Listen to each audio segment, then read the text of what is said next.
Lo sé. Hay muchos vídeos en torno a los personajes de Babylon 5, pero es que son muchísimos. Así que bienvenidos, bienvenidas un día más a mi canal. En el día de hoy vamos a seguir con esa mirada a los personajes de Babylon 5. Comenzamos. Como digo, sé que hay muchos vídeos y todavía nos quedan algunos vídeos de los personajes de Babylon 5, pero las guías de ciencia ficción es de lo que se tratan, de hacer, bueno, pues eso, una guía o un compendio, reunir todos los personajes, reunir todas las civilizaciones, reunir, bueno, pues todas las tramas, etcétera, etcétera. En este caso, como hemos visto, nos hemos encontrado con un mundo muy grande, una space opera muy grande y que pues tiene un universo muy rico y muy enriquecedor al mismo tiempo. Por eso tenemos que dedicar todo este tiempo a las tramas de Babylon 5, a los personajes de Babylon 5 y a los vídeos que vengan, para a su vez también no extender tanto los vídeos en minutaje y bueno, pues que se pueda consumir de una manera bien, ¿no? Porque además también, como vemos, tiene una estructura un poquito densa, pero bueno, no pasa nada. La tenemos ahí, tenemos esos personajes, tenemos esos vídeos y creo que se está quedando una buena guía de ciencia ficción en este caso. Iremos evolucionando, iremos cambiando y iremos dándole toques diferentes. No me enrollo más, vamos a ver esos personajes de Babylon 5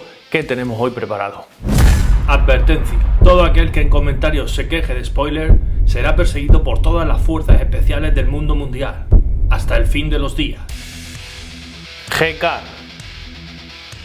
G'Kar originalmente era el primer villano de la serie, así que en principio era violento, mentiroso, corrupto, conspirador y traicionero, pero con el paso del tiempo sufrió un giro radical y se convirtió en un personaje espiritual, leal y honorable.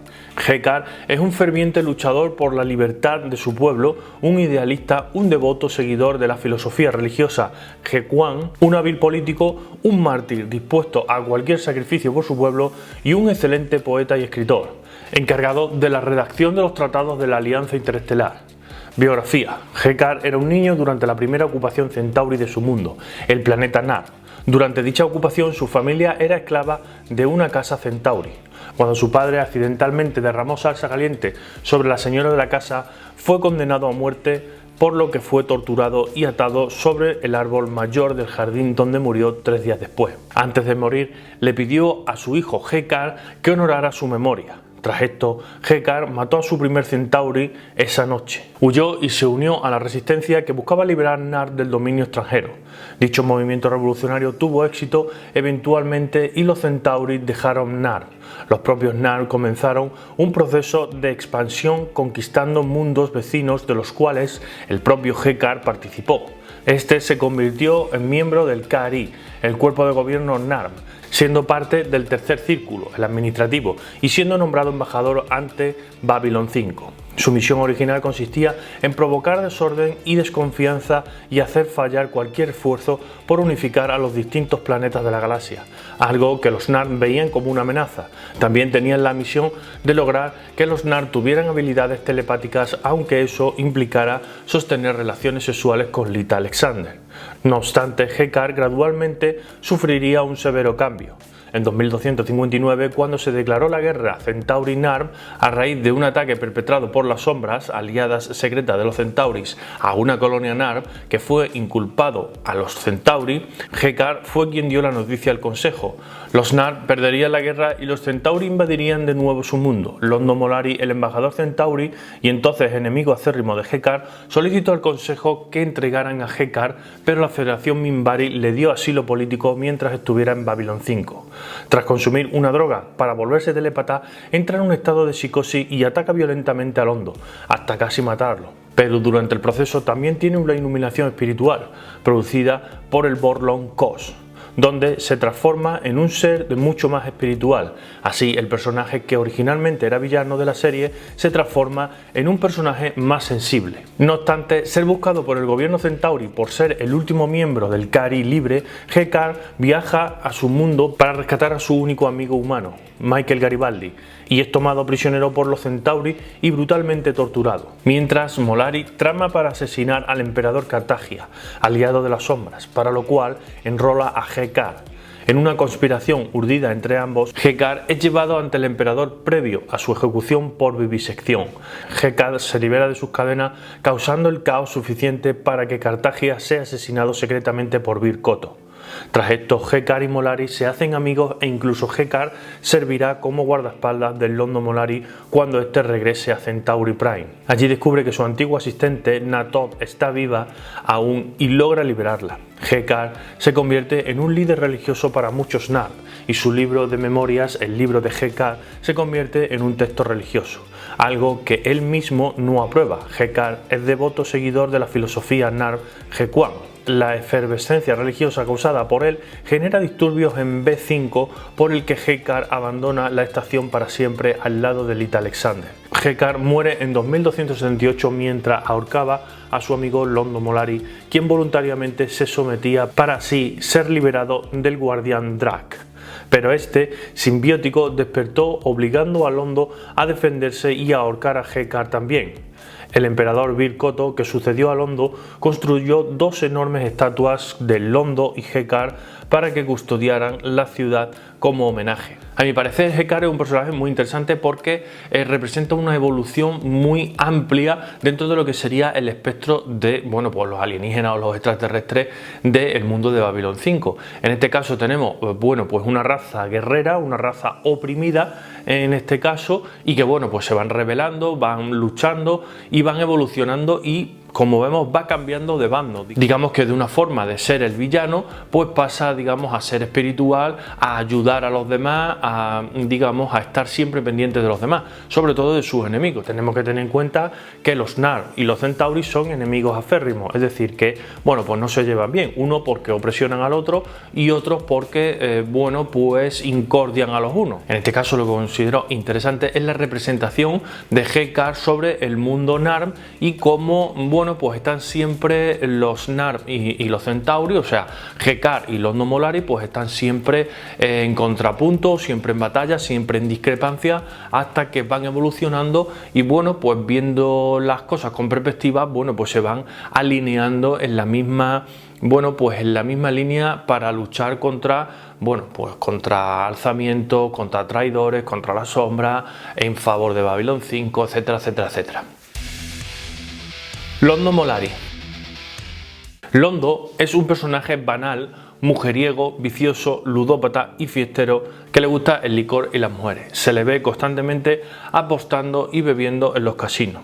Tiene 3 esposas a las que odia, aunque eventualmente se divorcia de 2, y una incontable cantidad de amantes. Es un personaje tragicomédico y con grandes contradicciones que siente gran remordimiento por sus acciones crueles y conspirativas, entre ellas su participación en el genocidio Narn. Noble en el fondo, pero atado por sus acciones. Londo es, para muchos, el más dramático de los personajes de Babylon 5. Biografía. Nacido en el seno de una familia aristócrata, una de las casas nobles más antiguas de la República Centauri, que se remontan a la época del primer emperador nombrado tras las guerras Song. Londo siempre tuvo grandes responsabilidades desde niño. La primera labor importante de Londo fue como embajador en la República Centauri en la Tierra, como se ve en la secuela en el principio, durante la cual el gobierno de la Tierra intentó hacer que sus aliados Centauri los apoyaran en la guerra contra los Minbari. No obstante, los Centauri sabían que, de ayudar a los humanos, los Minbari tomarían represalias contra ellos. Aún así, no era muy poderoso y reconocido. Por ello, posteriormente, Londo fue nombrado embajador Centauri en Babylon 5, una posición que, en su lugar, no era considerada de prestigio. Sin embargo, este empezó a tener una relación con Morden, el embajador de las sombras, sin saber entonces quién era, lo que incrementó su poder e influencia. Por ello, estuvo desde entonces en el centro de las conspiraciones políticas para que su, en principio, aliado Lord Reffa derrocara al noble y bondadoso emperador Turzan y obtuvieran el poder. Turzan muere de causas naturales, pero su primer ministro y amigo, Malachi, es asesinado a espaldas de Londo, lo que permite a su sobrino, Cartagia, obtener el trono. Aún así, eso incrementó su poder en Centauri Prime, pero prefirió quedarse en la estación para no estar expuesto a demasiados riesgos después de lo ocurrido. Finalmente, Londo y Reffa se volvieron enemigos por lo que hizo y su terrible enfrentamiento repercutiría en toda la serie. Mientras que Reffa asesinó al amante de Londo, este logró engañar a Reffa para que viajaran a Narn y encontrarse con G'Kar, pero todo fue una trampa. Los guardias que acompañaran a Reffa eran leales a Londo y lo dejaron solo para ser ser linchado por los Narn furiosos por los crímenes cometidos por Refa contra ellos. En 2261, Londo sería llamado a la capital y nombrado ministro de Seguridad Interna, donde descubriría la locura de Cartagia y su alianza con la Sombra. Cartagia quería convertirse en un dios y para ello estaba dispuesto a que las sombras destruyeran la galaxia. Londo conspiraría para asesinar a Cartagia haciendo que Hecar provocara un caos en su presencia que distrajera a los guardias y tras alejar al emperador Cartagia de ellos, Vircoto le inyectó un veneno. Londo fue nombrado primer ministro por el Parlamento Centauri. El Centaurum como tal acabó con las sombras en su planeta y posteriormente sería emperador. Más tarde, Londo descubre que los Drak, servidores de las sombras, manejaban poco tiempo después los hilos del gobierno Centauri, pero no logra impedir que estos provoquen la guerra entre la República Centauri y la Alianza Interestelar, en venganza por lo que Londo hizo y para tenerlos a su merced.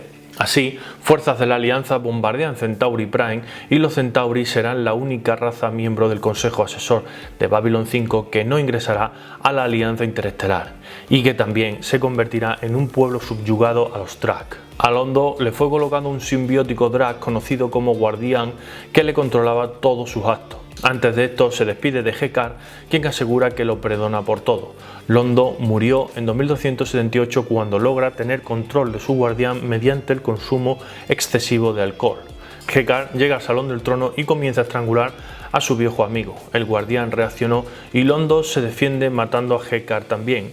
Pero gracias a esto, John Sheridan y Delane escapan de la muerte y consiguen liberar a los Centauri de los Drak.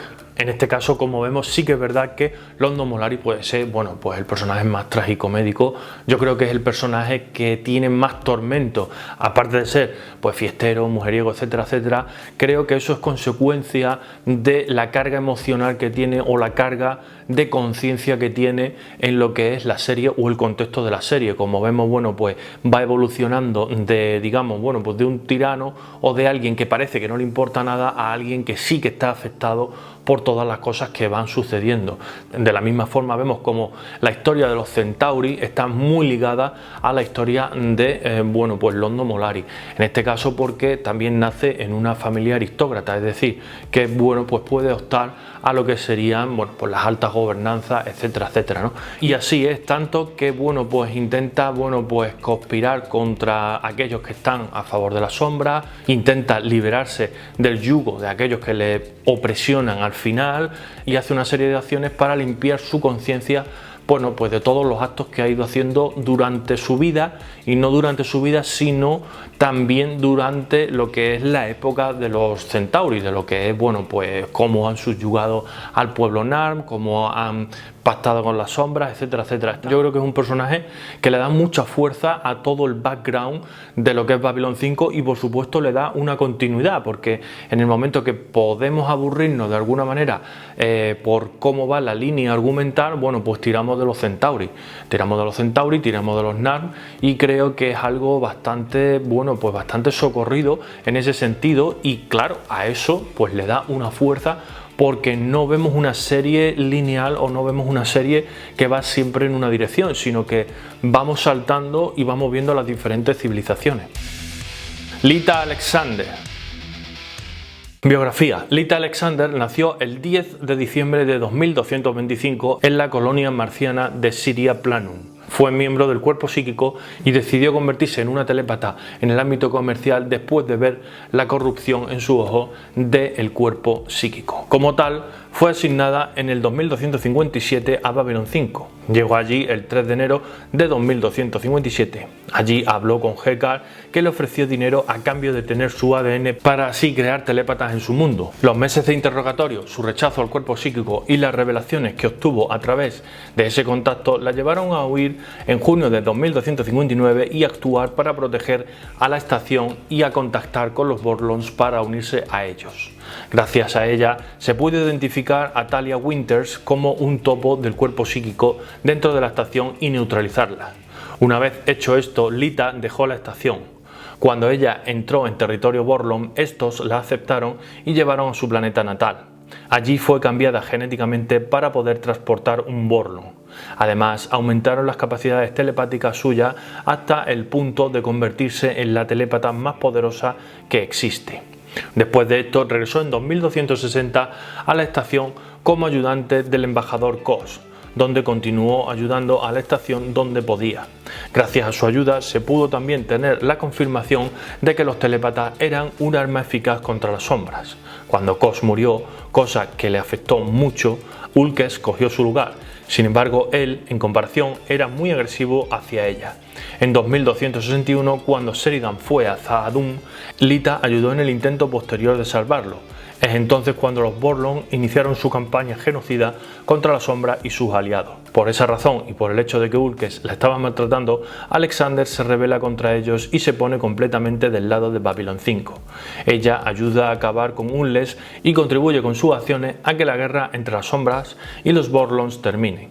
Desde entonces, Lita Alexander se queda en la estación y contribuye a acabar con la tiranía de Clark en la Tierra y salvar a Garibaldi y a Sheridan de una conspiración del cuerpo psíquico, sobre todo de uno de sus miembros, Alfred Bester, pero nunca lograron tratarla como a los demás por su antigua relación con los Borlons y los telépatas. En 2262, cuando la guerra con Clark terminó y se fundó la Alianza Interestelar, ella conoce en Babylon 5 a un grupo de telépatas prófugos que quieren una colonia para ellos mismos y huir del cuerpo psíquico. Les ayuda contra el cuerpo psíquico cuando intentan vanamente capturarlos. Lita les revela a este cuerpo que los Borlons los crearon como armas contra las sombras, sentando gran parte de las bases para las futuras guerras telépatas.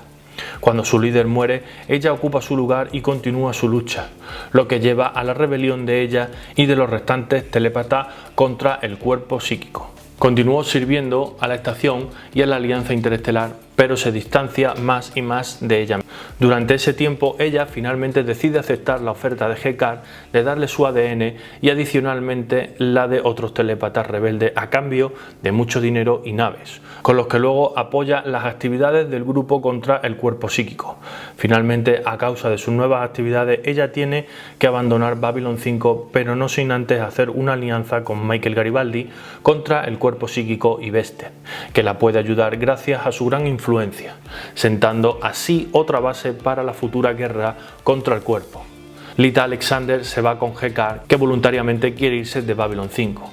Más tarde volvió y venció al cuerpo psíquico en la mencionada guerra en 2265, pero murió durante esta. En el caso de Lita Alexander vemos un personaje que va sembrando, digamos, la semilla del guión posterior o la semilla de las líneas argumentales. Vamos en principio entrando en la temporada número 1, va saliendo, luego entra en la temporada número 3, luego van saliendo, en fin, va entrando y saliendo de las temporadas siendo personaje principal o siendo personaje relevante, pero podemos decir cuando se le necesita o cuando se necesita sembrar, digamos, una trama, aparece, y cuando digamos que no se necesita o que esa trama ha acabado o que esa subtrama ha acabado, bueno, pues desaparece de la serie. Este, aunque vaya desapareciendo y apareciendo, es uno de los personajes, creo que más relevante porque se menciona mucho dentro de lo que es la serie o se usa de manera muy recurrente. Podemos ver que los Narv desde el principio están interesados en ella, en el cuerpo psíquico en este caso.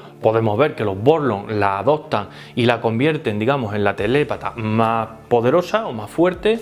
Podemos ver cómo se revela contra los Borlon, cómo se revela contra el cuerpo psíquico.